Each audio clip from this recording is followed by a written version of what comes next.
Okay, here we go. Let's try this again. Um, so I already did one video with this new format today. Let's do another one. These are the letters from July 31st, 1775. I haven't looked at these at all, so let's take a look at them together. And it looks like there are 10 documents that we could read. Not sure if we're going to read them all. Probably won't. Um, but let's just click through them and see what they're all about. So we've got, let's see here, from Major General Philip Schuyler to George Washington, 31st to August 2nd.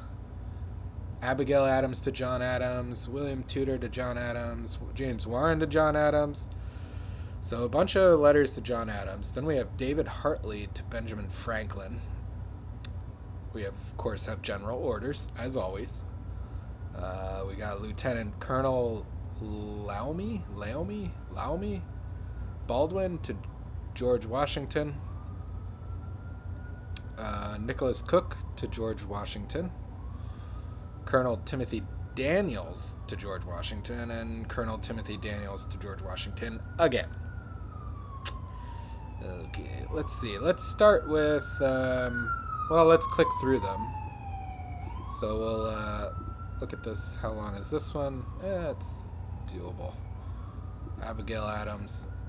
She always includes these beautiful poems, so maybe we'll at least read that. But that's a longer one. I don't know. Let's see. Let's just get a sense of what this one was about. Philip Schuyler to George Washington. Saw a plank. Cattle extremely weak. Feed 100 men. Putting it.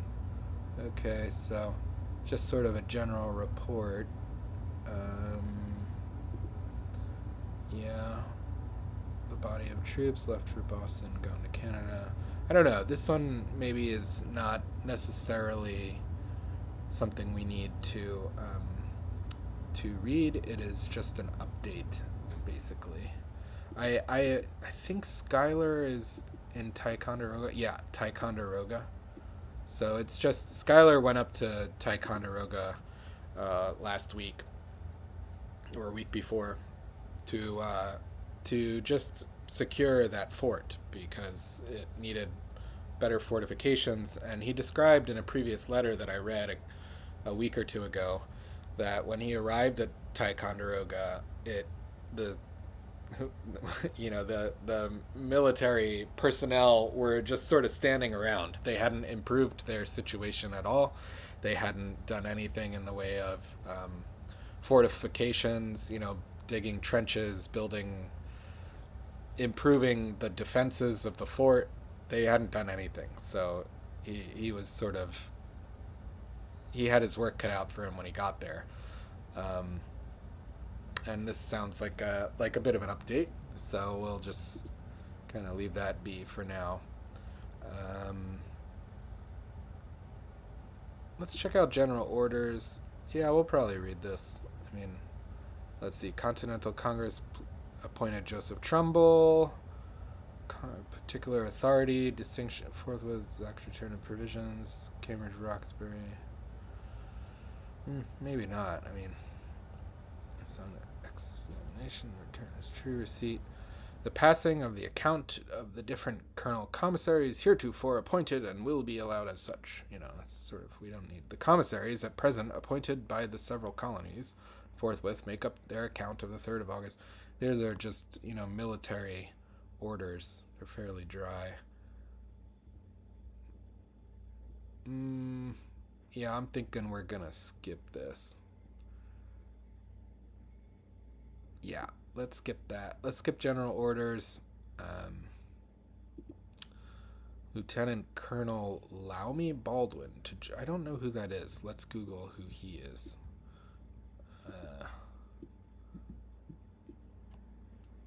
These are interesting. He sort of looks like scouting along the Delaware, or sorry, the Boston Harbor.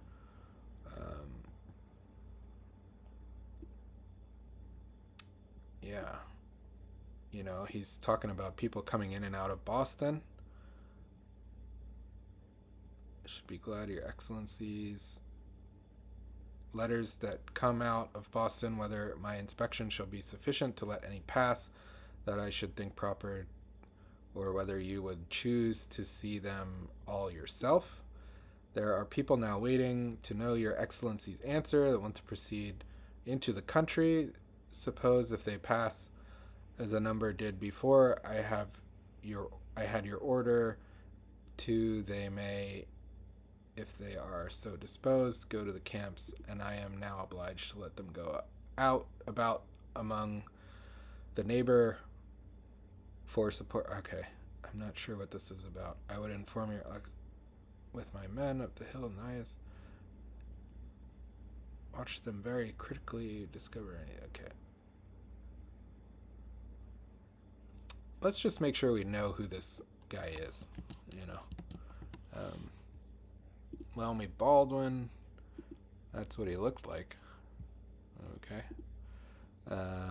Noted American engineer, politician, and a soldier in the Revolutionary War. He was a civil engineer. He has been called the father of civil engineering in America. Okay, so he's a big deal. We should probably know that. So we'll try to remember him among the myriad names we will come across in this ongoing story.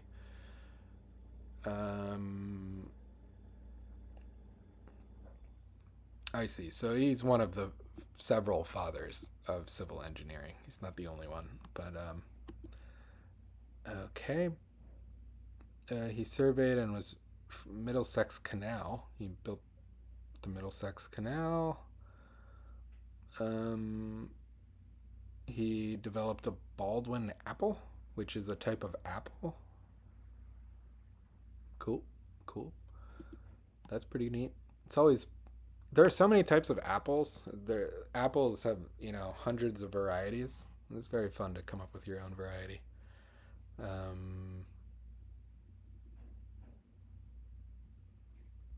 The apple had been discovered on the farm of John Ball in Massachusetts around 1750 and named Woodpecker by a later owner of the farm. Colonel Baldwin's promotion of the apple occurred after 1784. So he sort of discovered it and promoted it. Okay. Okay. Education, military career. He's got a statue. Very nice. Oop. Very nice. He was recorded as having. He commanded the Woburn militia at the Battle of Lexington and Concord. It's a big deal.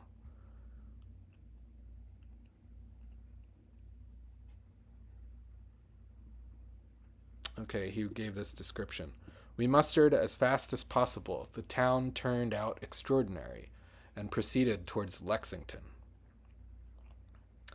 I rode along a little before the main body, and when I was nigh Jacob's Reeds, at present Duranville, I heard a great firing. Proceeded on, soon heard that the regulars had fired upon Lexington people and killed a large number of them.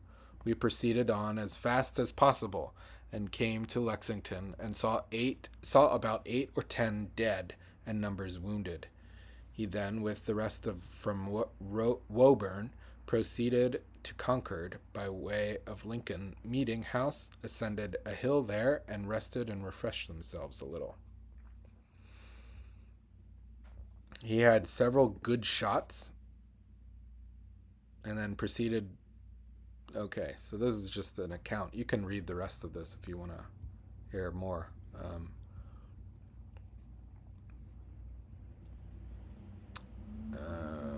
But then he enlisted in the 26th Continental Regiment, commanded by Colonel Samuel Garish, and he advanced to lieutenant colonel, and then was placed in command of the regiment in August 1775.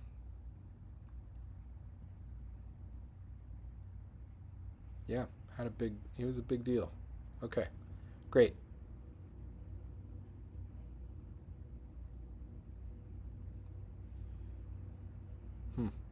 He was raising an electric kite. That's fun. That's what I believe. Isn't that what Benjamin Franklin did? The electric kite? Okay. So that's who Loammi Baldwin was, and he wrote this letter to George Washington. Still a lieutenant at this time, soon to be a colonel. Chelsea, Massachusetts. May it please your excellency, this covers the observations of part of yesterday and today. Should be glad to know in what manner I am to proceed with the people that come out of Boston, in order to prevent their going into camp. 2 boats only have come with passengers from Boston this day. The first brought Colonel Ingersoll and informed me that there was 1 regular officer and several other persons badly wounded brought to Boston, just as he come away, which was about 8 or 9 o'clock a.m., and that then went from Boston in the night, meaning last night, a large number of grenadiers and light infantry in large flat-bottomed boats for the southward shore, it was supposed. And the lack of punctuation is tough. I should be glad to know your excellency's pleasure with regard to all the letters that come out of Boston, whether my inspection shall be sufficient to let any pass that I should think proper, or whether you would choose to see them all yourself. There are people now waiting to know your excellency's answer that want to proceed into the country. Suppose if they pass me, as a number did before I had your order to, they may, if they are supposed, go into the camps, and I am now obliged to let them go about among the neighbor for support, as they brought nothing of that nature with them. Okay, no punctuation. I would inform your excellency that I was up and with my men upon the hills nighest our enemy part of last night and this morning till the sun 7 or 8 hours high, and watched them very critically, but could not discover anything worth troubling your excellency about. I am your excellency's most obedient humble servant, Loammi Baldwin, Lieutenant Colonel. I send the letters that I have stopped today. I hope I shall receive them by hand of the bearer with your directions. Yeah, so it's tough because, he was gathering intelligence for Washington. That's what you can see. Footnote number 1 says that, right? But the other thing is he was supposed to be intercepting letters coming out of Boston to gather intelligence. And this was a big problem because people wanted their letters to be sent. And, so he was trying to get George Washington to review and return letters so that they could be sent on, Yeah, okay, we're going to leave that there. You can pause and read the rest if you want. Let's read Nicholas Cook to George Washington. Let's see. This one seems fairly short and manageable.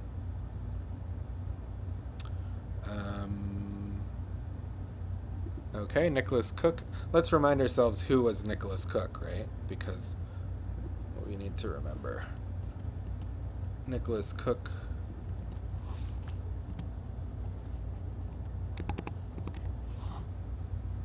Nicholas Cook.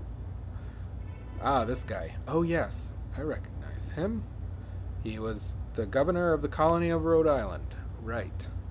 And he was very pro-independence, as most of the Rhode Islanders were, and he was instrumental in supplying Massachusetts and defending the coast around,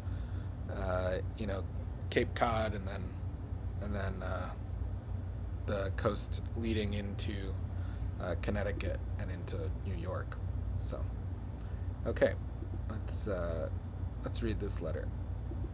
I am favored with your excellency's letter of the 26th instant, having just before the receipt of it had accounts by a private hand of the sailing of a number of men of war and transports from Boston, which I conjectured were designed to supply the enemy with fresh provisions. I immediately sent the intelligence to Block Island, together with a quantity of powder ball and flints, to enable them to defend their property and gave them assurances of further assistance if necessary.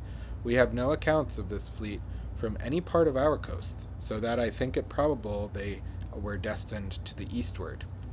I desire your excellency to oblige me with a return of the army, and when anything of importance occurs, I shall esteem an early communication of it a favor.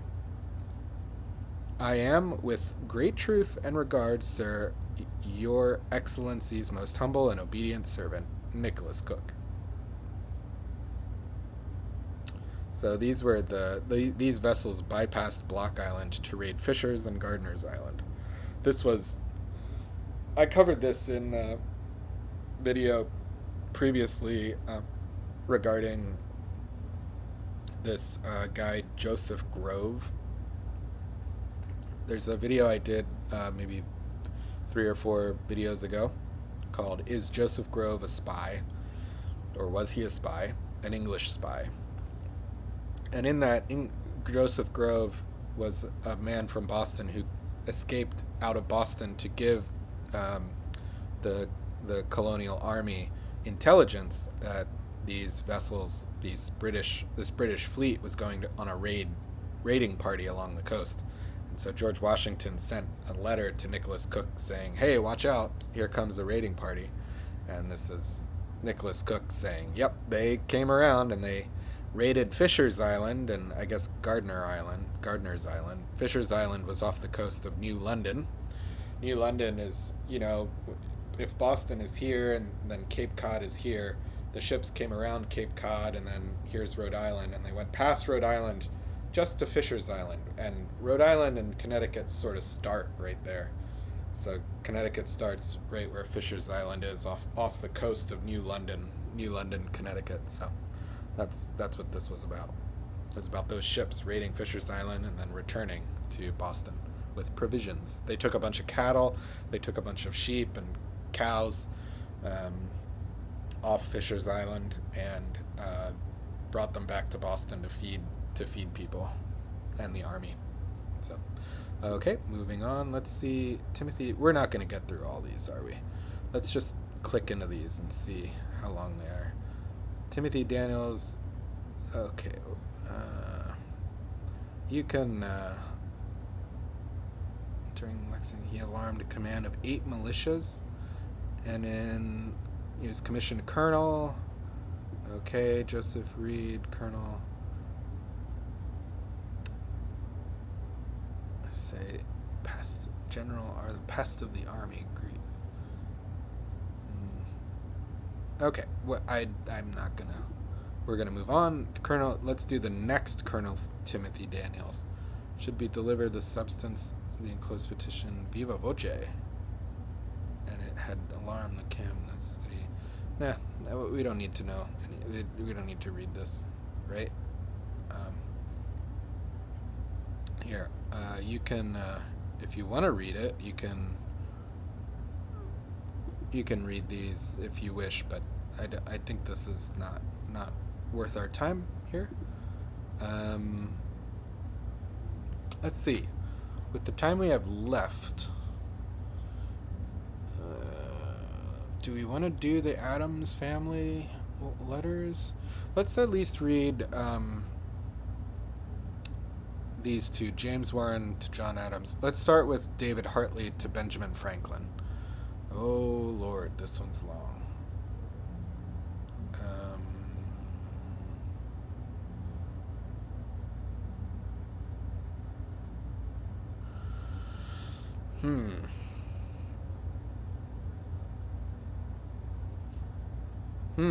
Should we do this one? What do you think? I mean, yeah, maybe. Let's see who this guy was. I don't actually know who he was. Let's start there. So who's David Hartley? David Hartley? David Hartley. A British member of Parliament, actively involved in efforts to address the escalating... Okay, so he's a parliamentarian writing... Maybe we should read this. Just to follow But do we really care what the British think at this point? Right?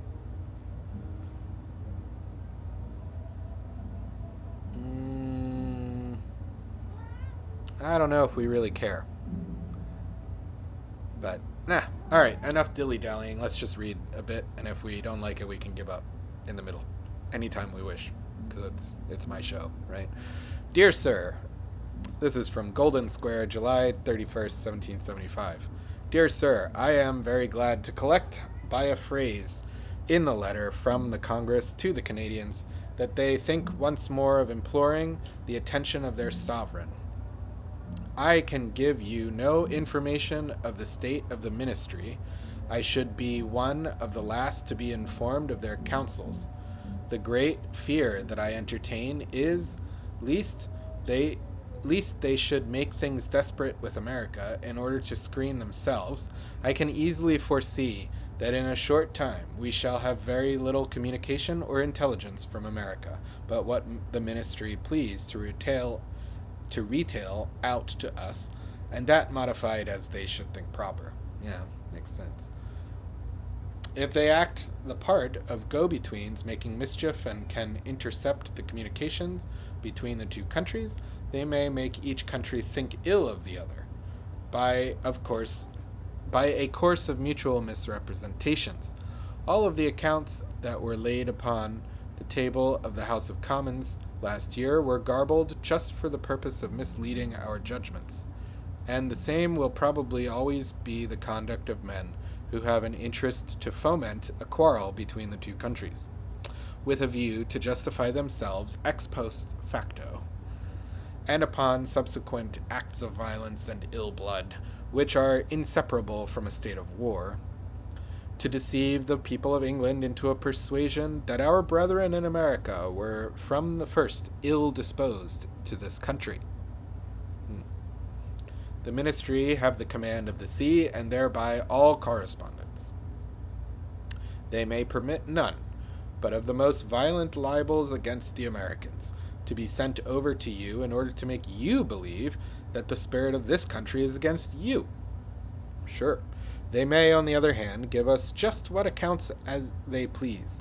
Both countries must be at their pleasure for the representation of things. For instance, in the Gazette account of the 19th of April, they say, "Such was the cruelty and barbarity of the rebels, that they scalped and cut off the ears of some of the wounded men who fell into their hands." The worst impressions must be expected to arise upon the minds of the people of both countries from such articles as these, which can only be calculated to foment ill blood. For these considerations, I most earnestly entreat that our brethren in America will not give credit to any unfavorable reports that may be sent over to them when a free communication of intelligence is intercepted.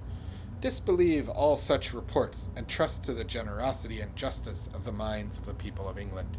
You will certainly find the nation just, generous, and affectionate to you. Not sure about that. The general sentiments and feelings of this country have been greatly shocked by the gazettes of blood.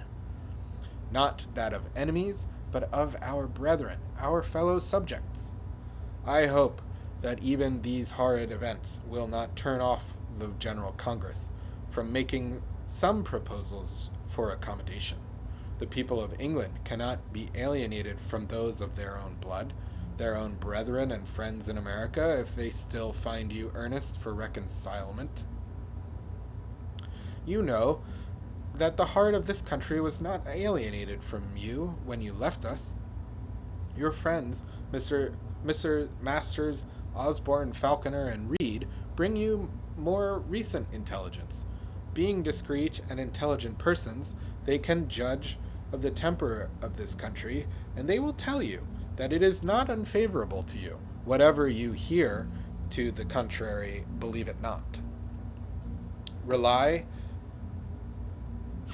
on the candor of the people of England, and state facts. And state, like meaning the state of England, the government, state facts. I hear particularly of great remittances daily coming over. Show us how scrupulous you have been to pay your debts and collect, if you can, an estimate of the remittances made this year. Any pains and labor will be well bestowed to vindicate yourselves and your character to this country and to posterity. Passion may sway for a while, but reason must prevail in the end. Let your friends here have all possible materials to do justice to your cause. Votes of assemblies, petitions, addresses, facts, dates, and the historical evidence of all transactions from the very beginning of these unfortunate troubles. I fear that I shall repeat the same things over and over in all my letters, till I weary you. But I am most earnest to leave no chance untried, and to exert every possible means of reconciliation. Let your friends here have all possible materials to do justice to your cause, and to strengthen their endeavors, to restore harmony and confidence between the two countries. Let us strive to the last. Let us leave nothing undone. All is lost if we despair. I remain, dear sir, with the greatest respect to your person and character, your much obliged friend. David Hartley. Why did he sign GB? GB to Dr. Franklin.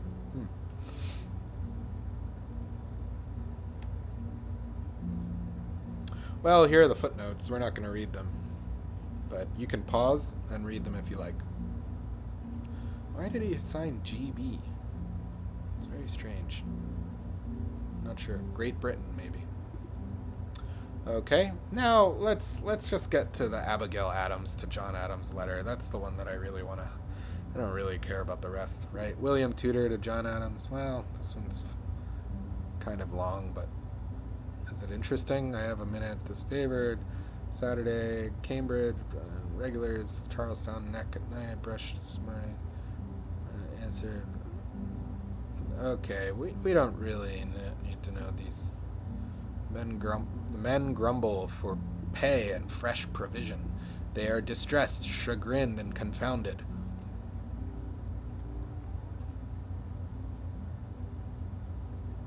They have been very sickly, but are mending.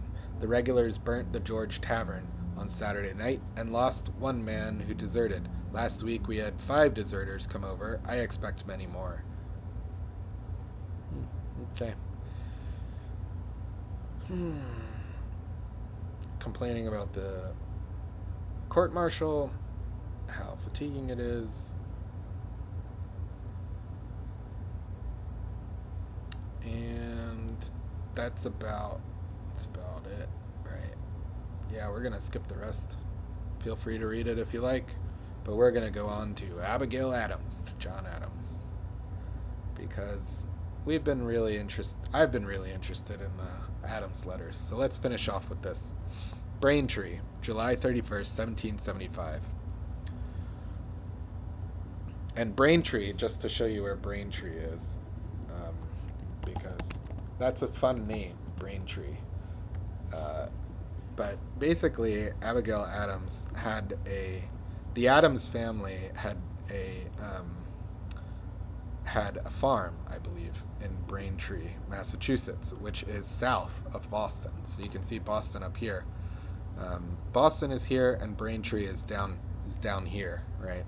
So,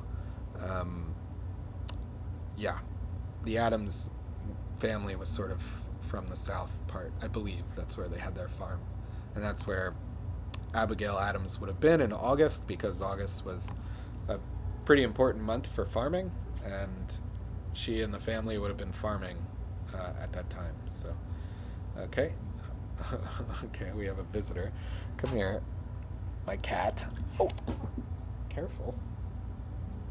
He fell off the bed. That's his fault. Okay, let's read this letter.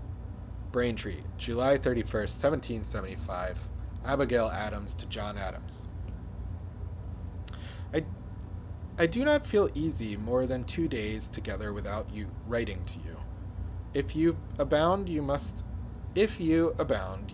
lay some of the fault upon yourself, who have made such sad complaints for letters, but I really believe I have wrote more than all my sister delegates.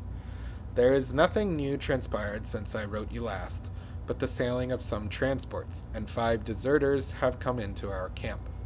One of them is gone, I hear, to Philadelphia, spelled with a Y. Philadelphia. I think I should be cautious of him. No one can tell the secret designs of such fellows whom no oath binds. He may be present with assassinating designs. I can credit any villainy that a Caesar Borgia would have been guilty of, or Satan himself would rejoice in. Those who do not scruple to bring poverty, misery, slavery, and death upon thousands will not hesitate at the most diabolical crimes. And this is Britain.